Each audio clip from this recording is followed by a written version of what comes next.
Bueno, pues a ese viaje fuimos tres periodistas navarros, Dani Burgui, Luis Carmona y yo, y fuimos a Turquía porque queríamos hacer un reportaje sobre todo el éxodo de personas que estaba sucediendo en 2015, tanto en Turquía como en Lesbos, pero teníamos muy claro que no queríamos hacer lo que ya estaba hecho, ¿no? O sea, nosotros habíamos visto muchas imágenes y muchos vídeos de Lesbos. Lesbos se fue un poco el icono un poco del éxodo de refugiados porque muchas personas pasaron por esa isla, pero Lesbos está muy pegado a Turquía, está a 10 kilómetros, se ve la costa turca desde la misma isla. Entonces, joder, nosotros nos preguntábamos por qué no había información, por qué no había ningún reportaje hecho en aquel otro lado, ¿no? En la otra orilla. Entonces decidimos empezar nuestro viaje allá en Turquía, intentar averiguar cómo era el paso para muchas personas, ese paso desde Turquía a Lesbos, ¿no? Entonces, tras un trabajo previo de Dani Burgui, que estuvo por ahí con una ONG, ella nos había informado que había localizado una localidad costera que se llama Assos, que veía muchísimo movimiento de personas ahí. Entonces nos fuimos directamente a esa localidad, que es una localidad muy turística, en verano es un pueblito muy pequeñito y muy bonito.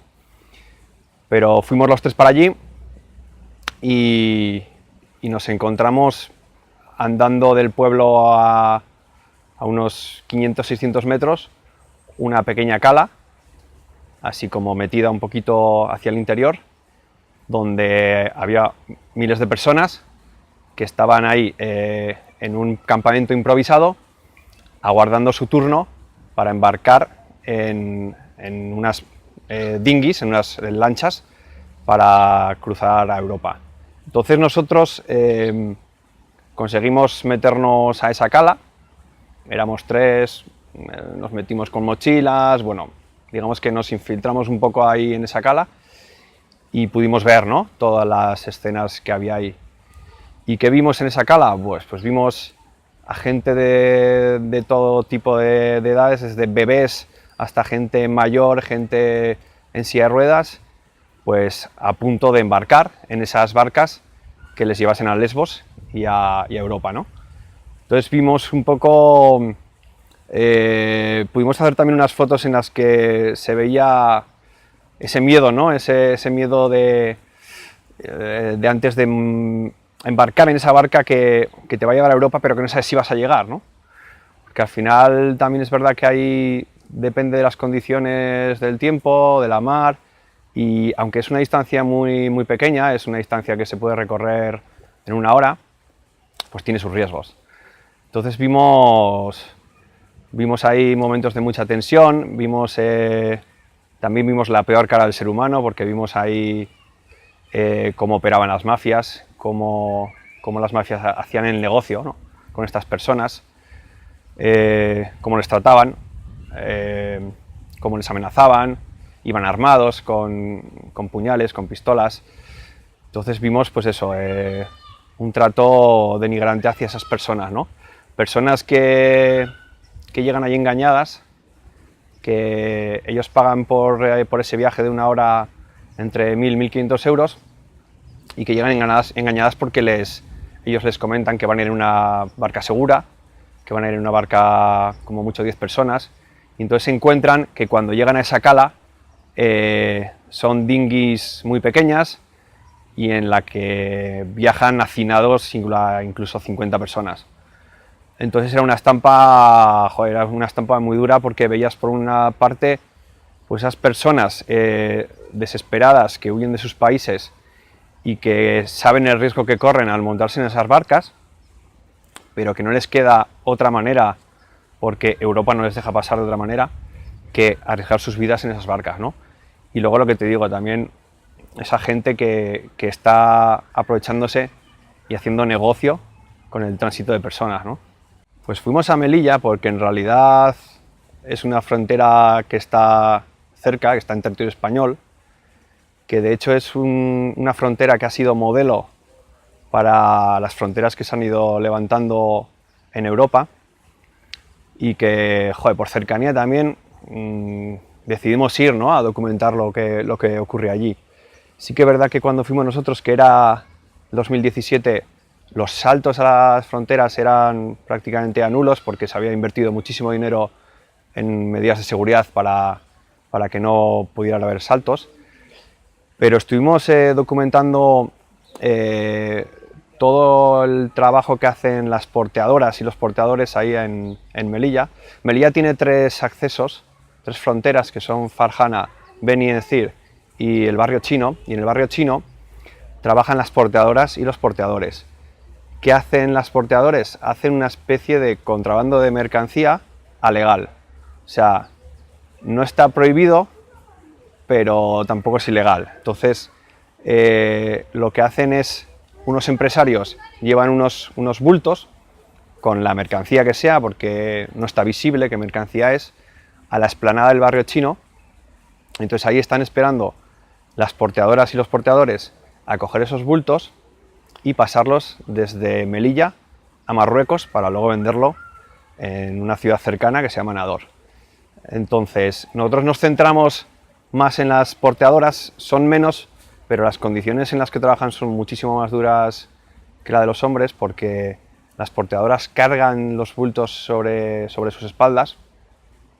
Son porteadoras de diferentes edades, hay porteadoras muy mayores y porteadoras muy jóvenes, aunque las porteadoras jóvenes están muy melladas físicamente, o sea, parecen más mayores de lo que son. Entonces lo que hacen es recoger esos bultos, que pueden llegar a pesar entre 50 a 90 kilos, sobre sus espaldas y transportarlas a pie al otro lado de la frontera, a Marruecos. Entonces, en el otro lado, al dejar el bulto, les dan un ticket, digamos, por el bulto que han transportado, que suele rondar entre los 3-10 euros, y vuelven a pasar a Melilla y vuelven a intentar coger otro bulto para volver a pasarlo a Marruecos. Tampoco pueden hacer muchos viajes diarios, porque al final la apertura de la frontera tiene un horario que suele variar mucho según los días, es según les dé ahí a los de la frontera, o sea, puede estar abierto 6 horas o puede estar abierto 2 horas. Entonces lo que ellas quieren es, claro, intentar hacer el mayor de viajes posibles. Todo esto pasa en territorio español, todo bajo la atenta mirada de la Guardia Civil, que supuestamente son los que se encargan de velar por la seguridad en la frontera, pero es verdad que son mujeres que trabajan en unas condiciones de esclavitud total. Entonces nos parecía interesante, ¿no?, documentar también lo que está pasando en territorio español, ¿no?, que lo tenemos aquí bien cerca.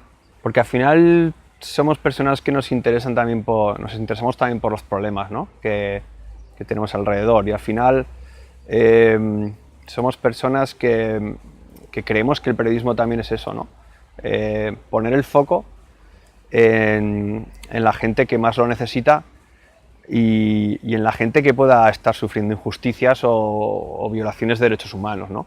Entonces, es una manera de ver el periodismo, es una manera personal de ver el periodismo. Hay mucha gente que la ve igual que yo y me parece que es la herramienta, ¿no?, para ello, ¿no?, para denunciar ese tipo de situaciones. Lo hacemos porque en realidad nos gusta.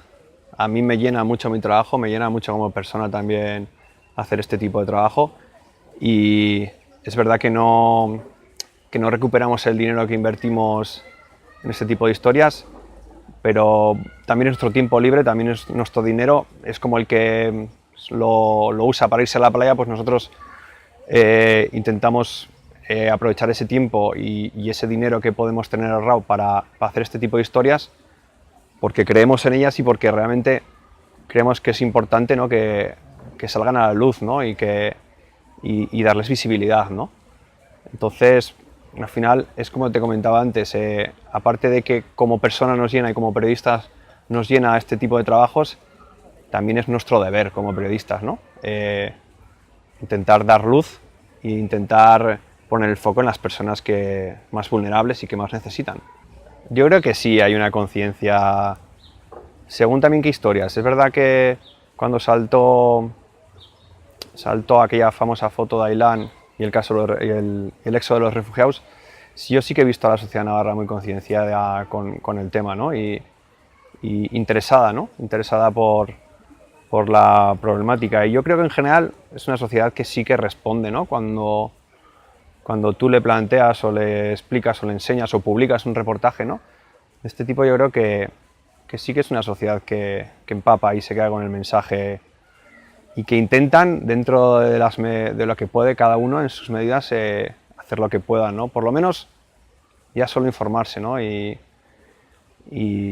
dar a conocer, ¿no? Eso que queremos nosotros enseñarles. Al final, también por desgracia son temas de actualidad, pero son tan de actualidad que parece que nos hemos acostumbrado a ellos. Entonces dejan de ser noticia. Entonces yo no sé hasta qué punto hay medios que no quieren saturar con este tipo de temas también al lector, ¿no? O sea, es verdad que somos una sociedad que nos gusta este tipo de temas, pero también hay una parte de sociedad que está muy acomodada y no quiere estar leyendo constantemente temas de este tipo, ¿no? Entonces, a veces pasamos un poco de puntillas en los medios sobre estos temas, ¿no? Porque igual no venden o porque igual no interesan tanto al lector, ¿no? Como pueden ser, no sé, pues otro tipo de temas. Pues, hombre, pues a mí me parece fundamental que a la hora de estar trabajando, ya sea con el tema de los refugiados o como sea en cualquier trabajo que hagas como fotógrafo, tienes que tener el mayor de los respetos sobre la persona que estás retratando. Y hay una frase que dice un fotógrafo que yo admiro mucho, que es Ricard García Vilanova, que dice que él no haría nunca la foto que no le gustaría que le hiciesen a él, ¿no?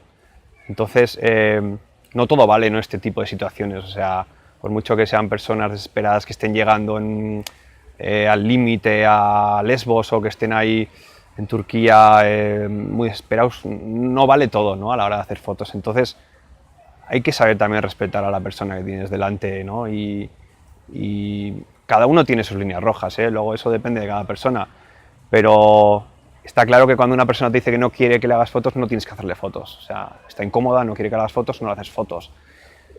Trabajar con respeto sobre el resto de las personas me parece fundamental en ese sentido. Y sobre todo no buscar esas fotos amarillistas, ¿no? que muchas veces, es que también me hace gracia porque muchas veces se nos critica a los fotoperiodistas de ser unos buitres de la fotografía. Y sí que es verdad que en parte somos un poco invasivos, ¿no? De la privacidad de la gente, y más en momentos así, ¿no? Pero también creo que son fundamentales esas fotos, que son muy importantes. Entonces, lo correcto es buscar un equilibrio entre eso, ¿no? Pero sobre todo con total respeto a la persona que estás retratando en ese momento. O sea, eso es fundamental.